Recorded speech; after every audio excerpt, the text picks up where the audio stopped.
calculate the accrued depreciation. He's also looking at the actual age of the property, which is, if it's 10 years old, the actual age is 10 years old.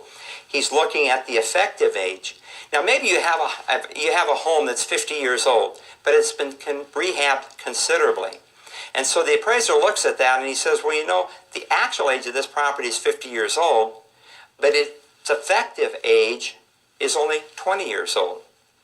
And that's going to be a judgment call on the part of the appraiser as to what the age of that property is.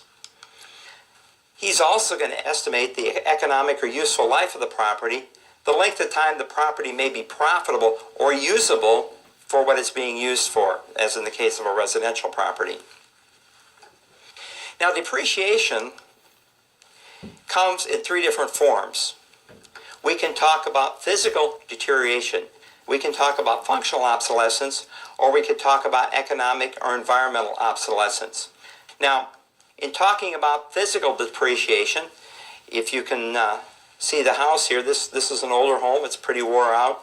The screen door looks a little bit crooked on this. We've got bushes and shrubs growing up. There's some broken timbers in there. So there is some physical deterioration of that property. Now, when you talk about physical deterioration, there's actually two types that we need to talk about. I'm going to erase this real quick.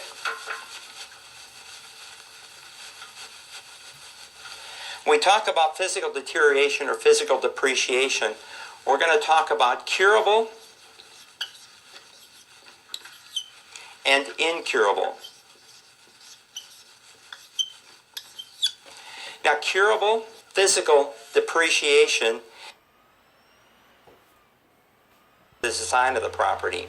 For example, if you have a 3-bedroom home with 1 bathroom, that's functionally obsolete. Most people in the country want at least 2 bathrooms. In my part of the world, if you have a home that has small bathrooms, those are functionally obsolete. People want great big bathrooms. Now, functional obsolescence is also curable or incurable. Now, maybe it makes sense to knock out a wall in the house and to make a bigger master bedroom. So that would be curable functional obsolescence. But if you have a rather small house and it's 3 bedrooms with 1 bathroom, does it make sense to add another bathroom, or should you move? Well, probably that's going to be incurable functional obsolescence, because it doesn't make economic sense to add that bathroom to that property. You can see the difference. And then finally, we want to talk about external obsolescence, or economic obsolescence, or environmental obsolescence. You can get the 3 E's there. All of them are used interchangeably in the industry.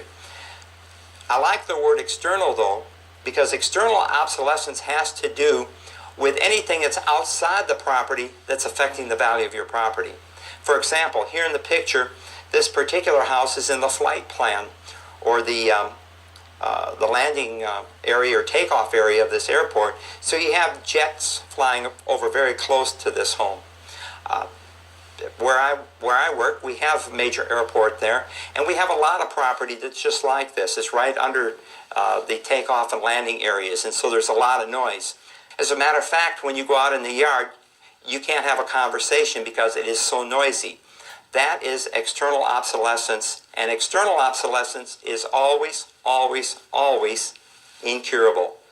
We can't fix the airport. We can't fix the train that runs through the backyard.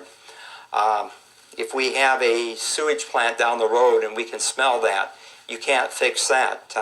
I lived for a while in Greeley, Colorado. The whole town smelled like the packing plant there. You can't fix that. That's incurable external or economic obsolescence.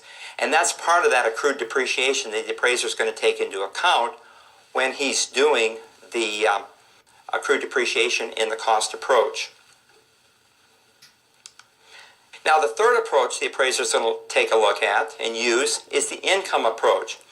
The income approach estimates the present worth of future benefits from the ownership of a property by capitalizing the income stream. There's quite a bit there, and we're going to analyze that a little bit. It's based on the principles of anticipation, substitution, and comparison, and of course, used for income-producing properties.